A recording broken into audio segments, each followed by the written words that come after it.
پاکستان میں cyber crime کا ایک اور بھیانک پہلو ڈیجیٹل بلیک میلنگ ہے۔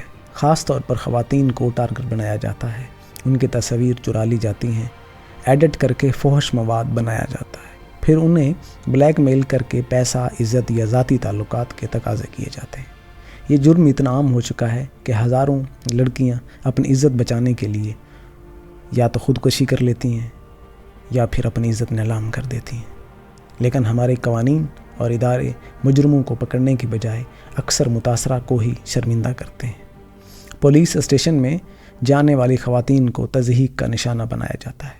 ان سے کہا جاتا ہے کہ یہ سب تمہاری اپنی غلطی ہے۔ یوں انصاف کی بجائے مزید ذلت ملتی ہے۔ سائبر کرائم صرف مالی نقصان تک محدود نہیں، یہ انسان کی نفسیات کو بھی تباہ کرتا ہے۔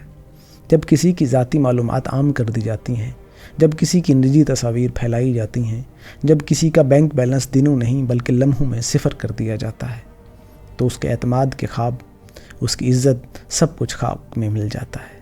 یہ لوگ نہ صرف اپنی زندگی سے امید کھو بیٹھتے ہیں بلکہ کئی بار خاندان بھی بکھر جاتے ہیں۔ پاکستان میں سائبر قوانین موجود ضرور ہیں، لیکن وہ صرف کتابوں کی حد تک ہیں۔ FIA کا سائبر کرائم ونگ کاغذی کارروائی سے آگے نہیں بڑھتا۔ ایک عام شخص کے لیے وہاں پہنچنا، اپنی شکایات درج کرنا اور پھر انصاف حاصل کرنا کسی خواب سے کم نہیں۔